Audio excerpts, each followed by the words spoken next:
আজ রবিবার 23শে ফাল্গুন 1432 বঙ্গাব্দ। বইমেলার 11তম দিনে আমি তামান্না খন্দকার আপনাদেরকে স্বাগত জানাচ্ছি বেঙ্গল বুকস প্রেজেন্টস টিভিএস বইমেলা প্রাঙ্গণ থেকে। আজ আমাদের সাথে উপস্থিত আছেন একজন ভ্রমণ সাহিত্যিক, গল্পকার, অর্থনীতি বিশ্লেষক ফারুক মঈনুদ্দিন। কেমন আছেন? যেরকম থাকা যায় এই পরিস্থিতিতে অতখানি ভালো আছে। এই যে আপনি একজন ভ্রমণ সাহিত্যিক, গল্পকার এবং শুরুটা করেছিলেন কবিতা দিয়ে, পরবর্তীতে অর্থনীতি নিয়ে বিশ্লেষণ করছেন, এত কিছুর একসঙ্গে মেলবন্ধনটা কিভাবে হলো? এটা একটা প্রশ্নটা এটা অনেকবার জবাব দিয়েছি। তো আমি এটাকে যেভাবে বলি সেটা হচ্ছে যে আমি আসলে কোনো একটি বিষয়ের উপর নিজেকে কনসেন্ট্রেট করিনি। আমার আগ্রহ যেহেতু বহু শাখা প্রশাখা বিস্তৃত, আমার আগ্রহ ছড়িয়েছে অনেক জায়গায়। আমি যখনই যেখানে আগ্রহ বোধ করি সেটার উপর কাজ করি এবং চর্চা করি। তো সুতরাং এতে করে যেটা হয়েছে, হয়তো আমি যেটা বলতে চাই, খুব বিনয়ের সাথে বলতে চাই যে এতে হয়তো আমি কোনো কিছুর মাস্টার হইনি, আমি জ্যাক অব অল ট্রেডস হয়েছি, মাস্টার অব নান।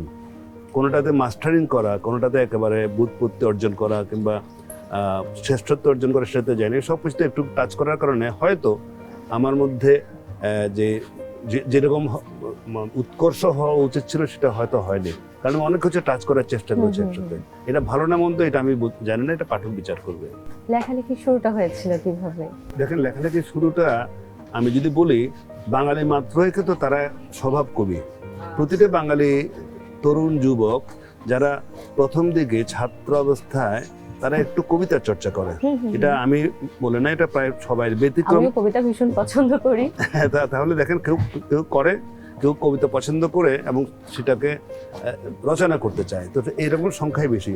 সেই ভাবে আমিও কিন্তু শুরু করেছিলাম একদম স্কুল জীবন থেকে, ছড়া টরা লিখে। আচ্ছা, কবিতা পড়লে কি কবিতা লিখতে ইচ্ছে করে? কখনো কখনো করে। যখন একটা কবিতা পড়ে খুব কেউ বমিহত হয়ে যায় কিংবা কবিতার খুব পছন্দ হয়, তখন তার মনে একটা ভাব আসে যে আমি কিরকম লিখতে পারি, চেষ্টা করে দেখি আমি তো লিখতে পারা উচিত, যেহেতু আমার এই কবিতাটা ভালো লেগেছে। চলে আসে, আমার মনে হয় চলে আসে। আচ্ছা, আমি অ্যাটলিস্ট আমি ফিল করেছি, আমি যখন স্কুল জীবনে কবিতা পড়া শুরু করি প্রথম, আমার এখনো মনে আছে আমি প্রথম কবিতার বইটা কিনেছিলাম মহাদেব সাহার এই গৃহ এই সন্ন্যাস বইটা দিয়ে, 3.5 টাকা দাম ছিল।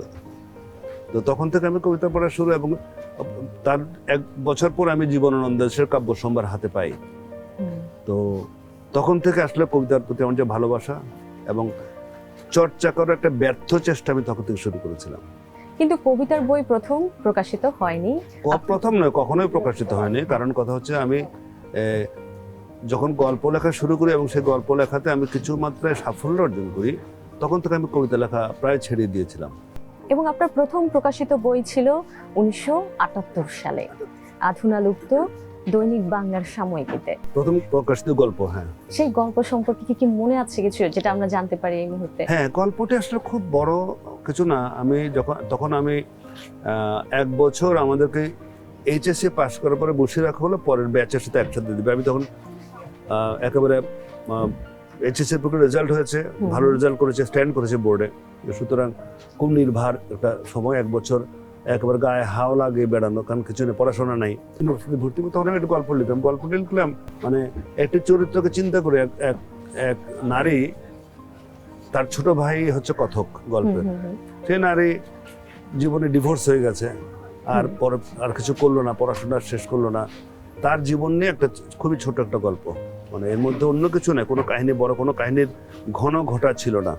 কিন্তু সেই গল্পটি লিখে আমি যখন দৈনিক বাংলায় জমা দিলাম, প্রথম গল্প, জীবনের প্রথম লেখা গল্পটি, তখন দৈনিক বাংলার সাহিত্য সম্পাদনা করতেন হচ্ছে কবি আহসান হাবিব, এবং তিনি খুবই নামকরা সাহিত্য সম্পাদক ছিলেন। তার হাতে একটা গল্প উতরে যাওয়া মানে একটা বড় বিশাল পাওনা। এই আহসান হাবিবের হাতে গল্পটা যখন ছাপা হয়, তখন আমি বুঝলাম যে আসলে আমার গল্প আসলে লেখা উচিত, লেখা যায়, যেহেতু প্রথম গল্পটি তিনি পছন্দ করেছেন।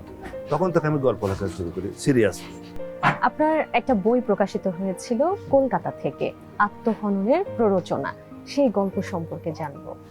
আত্মহননের প্ররোচনা গল্পটি হচ্ছে আসলে মুক্তিযুদ্ধের পটভূমিতে লেখা।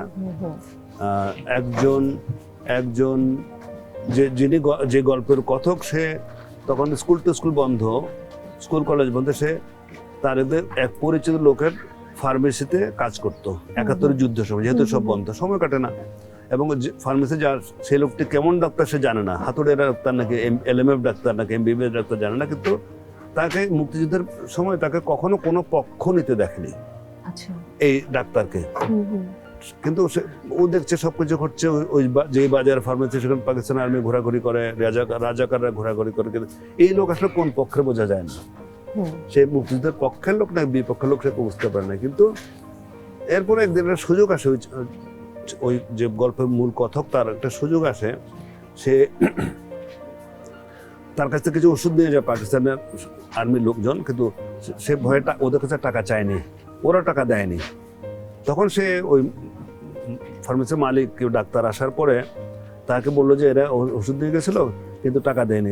তো বলছে তুই টাকা চাসনি? বলছে না, আমি চেয়েছিলাম, ওরা আমাকে দেয়নি। আচ্ছা। দেয়নি। তখন উনি ডাক্তার খুব মানে রেগে গেলেন আর কি মনে মনে।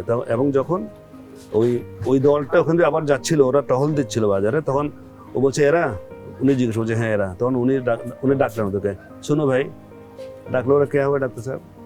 ও যে বলছে যে ওষুধ দিয়েছেন টাকা দেন নাই কেন? বলছে এত টাকা চাইনি আমার কাছ থেকে।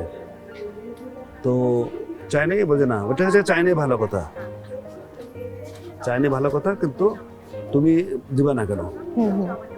তখন উনি একটু রাগে যাওয়ার পর পাকিস্তানের মেয়ে তাকে গুলি করতে উদ্যত হয়। এখানে গল্পটা শেষ। তার মানে আত্মহত্যার প্ররোচনা দিল ডাক্তারকে এই গল্পের কথক। এটা হচ্ছে গল্পের মূল। স্বাধীনতার পরবর্তী সময় থেকে লিখছেন এবং এখনো লিখে যাচ্ছেন। স্বাধীনতা নিয়ে তো অনেক লিখেছেন, মুক্তিযুদ্ধ নিয়ে বলা বাহুল্য, এবং এটা নিয়ে বর্তমানে যারা লেখালেখি করছে তাদের একটু লেখা উচিত। তারা এটা নিয়ে কতটা চর্চা করতে পারে বলে মনে করেন? মুক্তিযুদ্ধটা অনেকে আসলে চর্চা করছেন, তবে আমি যেটা মনে করি সেটা হচ্ছে যে আমাদের এখানে মুক্তিযুদ্ধের উপর লেখা বিশেষ গল্প উপন্যাস আরো অনেক বেশি হওয়া উচিত, থাকা উচিত ছিল। একেবারে না আমি বলবো না, বেশ কিছু ভালো, খুবই ভালো মুক্তিযুদ্ধ ভিত্তিক গল্প উপন্যাস আছে, আরো হলে হয়তো ভালো হতো। আমি একেবারে না এটা বলবো না, অনেক বেশি থাকা উচিত ছিল এটা বলবো না, তবে আরো ন্যাচারালি থাকলে আমরা পড়ে মজা পেতাম, আনন্দ পেতাম, অথবা আমাদের পরবর্তী প্রজন্ম জানতে পারতো। কারণ আমি এখনো পর্যন্ত মাঝে মধ্যে মুক্তিযুদ্ধের আমি গত বছরের 26 মার্চে প্রথম আলো থেকে লেখা চাইলেও মুক্তিযুদ্ধের উপরে আমি একটা রাখা দিলাম না। এখনো পর্যন্ত মুক্তিযুদ্ধ ভিত্তিক গল্প লেখার সম্ভব আছে বিভিন্ন অভিজ্ঞতা কিংবা কল্পনা থেকেও। ভ্রমণ সাহিত্য লেখেন, বোঝাই যায় যে ঘুরে বেড়াতে ভীষণ পছন্দ করেন, এবং ভ্রমণ সাহিত্যের জন্য আপনি বাংলা একাডেমি পুরস্কার 2019 পেয়েছেন। কেমন লেগেছিল তখন? পুরস্কার পেতে তো অবশ্যই সবারই ভালো লাগে, এটা খুবই একটা আনন্দের বিষয় থাকে যে কোনো কাজে, স্বীকৃতি। কারণ কেউ পুরস্কার পাওয়ার জন্য লেখেন না, কিন্তু যখন একটা স্বীকৃতি পাওয়া যায় তাতে যেরকম আনন্দ অনুভব হওয়ার কথা তেমনি হয়েছে। আর আরেকটা বিষয়, আসলে এর আগে 2-3 বছর ধরে আমার পুরস্কার পাওয়ার কথাটা বারবার আসছিল। এটা বিভিন্ন কারণে অন্য পেয়ে যাচ্ছে, আমারটা পিছিয়ে যাচ্ছে। সুতরাং এটা আমার কাছে একেবারে নতুন ছিল না। আমি জানতাম যে আমি কখনো পেতে যাচ্ছি, তবে এই বছরে পেয়ে যাবে সেটা হয়তো আমার হয়তো মনে ছিল না। বাট অবশ্যই আনন্দের বিষয়টা এটা, কারণ বাংলা একাডেমি পুরস্কারের সম্বন্ধে অনেক কথা আছে, কিন্তু সর্বক্ষেত্রে আমি মনে করি যে আমার বিষয়টিতে এই বাংলা একাডেমি পুরস্কার নিয়ে অনেকে বলে যে স্বজনপ্রীতি ইত্যাদি, তাই আমি আমার নিজেকে দিয়ে বুঝি যে এখানে আমার কোনো ধরনের তদবির কিংবা কিছু ছিল না। সুতরাং এই ক্ষেত্রে আমার একটা আত্মবিশ্বাস এবং স্যাটিসফ্যাকশন আছে। কর্মজীবনে আপনি ব্যাংকার এবং আপনি অর্থনীতি বিশ্লেষক। অর্থনীতি বিশ্লেষক নিয়ে মানে এই ব্যাংক খাত নিয়ে আপনার মোট 6টি বই, আমি যদি ভুল না করে থাকি এবারও আপনার একটি বই পাবলিশড হচ্ছে। তো এই অর্থনীতি বইগুলো থেকে আমার মতো সাধারণ পাঠক যারা আছে তারা ঠিক কতটা বুঝতে পারে বা কি আছে তাদের জন্য?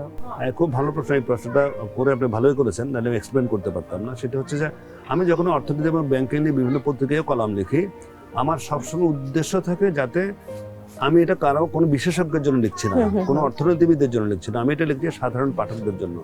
সাধারণ পাঠক যাতে অর্থনীতি এবং ব্যাংকিং বিষয়ক কোনো ধরনের দুর্বোধ্য শব্দ এগুলোতে বিভ্রান্ত কিংবা এটাতে কনফিউজ না হয়, তার জন্য আমি সবসময় চেষ্টা করি যাতে ওই বিষয়টিকে সাধারণ পাঠকদের উদ্দেশ্যে বোঝানোর জন্য সোজা সরল করে লেখার জন্য, এবং সেটা আমি সফলভাবে করতে পারি বলে আমার মনে হয়।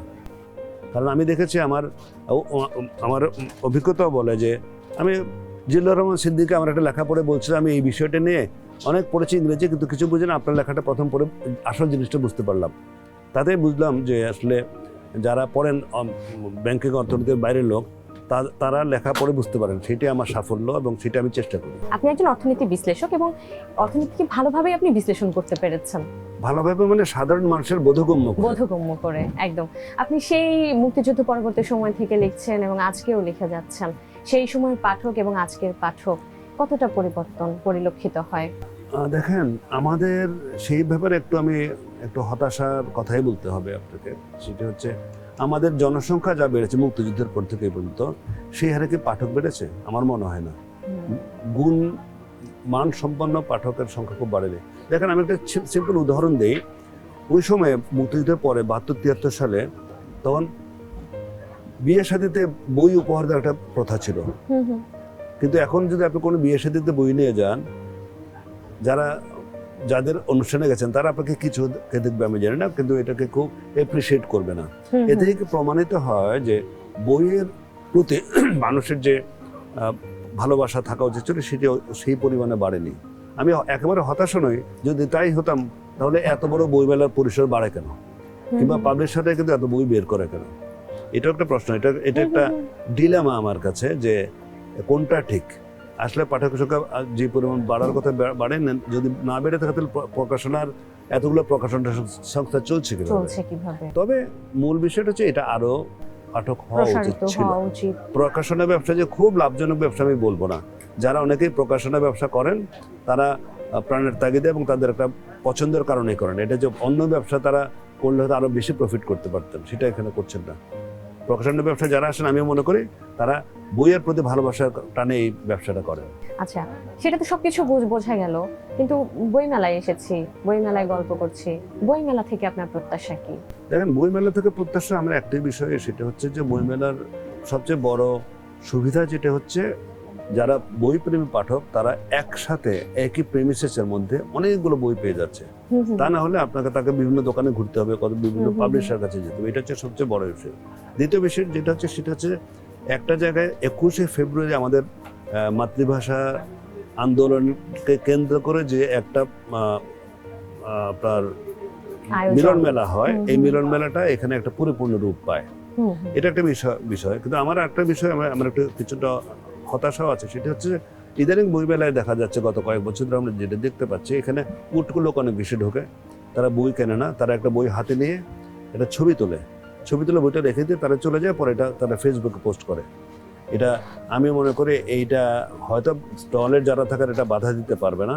এটার জন্য আমি অনেক দিনে বলে আসছি যে এটার জন্য বইমেলাতে ঢোকার জন্য একটা প্রবেশ মাশুল ধার্য করা উচিত। আমাদের দেশে 5 কিংবা 10 টাকা মাশুল, এটা কোনো বেশি কারোর কাছে মনে হবে না। আমরা অনেক বেশি টাকা অপচয় করি তার সাথে। যারা উটকো লুকরে ঢোকে তারাও কিন্তু অপচয় করে। তো সুতরাং এতে করে একটা হতো যে একটু যদি সামান্য একটু বাধা থাকতো অনেকে হয়তো ঢুকতো না, ফ্রি পাচ্ছে না তো। হ্যাঁ, ফ্রি পাওয়ার একটা অভ্যাস আমাদের মধ্যে আছে, এটা না থাকলে অনেক হয়তো ঢুকবে না।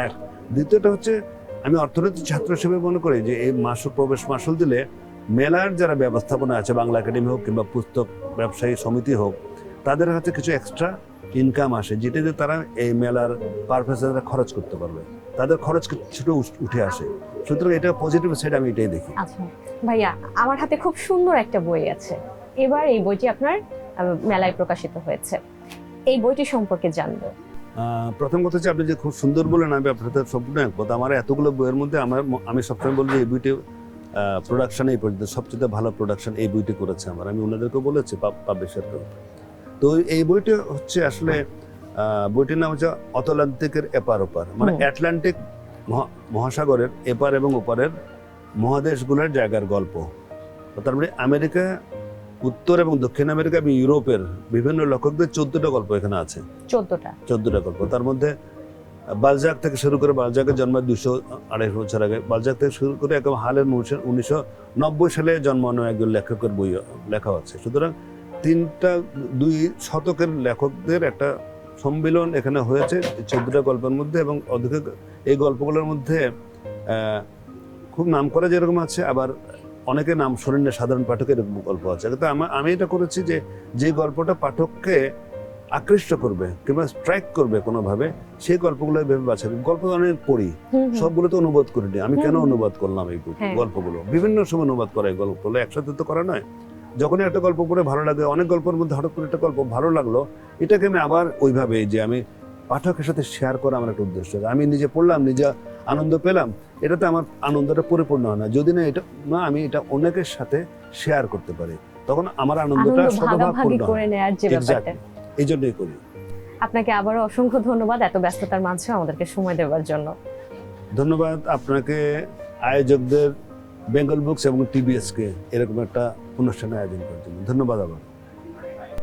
দর্শক, আপনারা দেখছিলেন বেঙ্গল বুকস প্রেজেন্টস টিভিএস বইমেলা প্রাঙ্গণ থেকে। আমি তামান্না খন্দকার ছিলাম আপনাদের সাথে, আর আজকে আমাদের সাথে আড্ডায় ছিলেন ভ্রমণ সাহিত্যিক, অনুবাদক এবং অর্থনীতি বিশ্লেষক ফারুক মঈনুদ্দিন।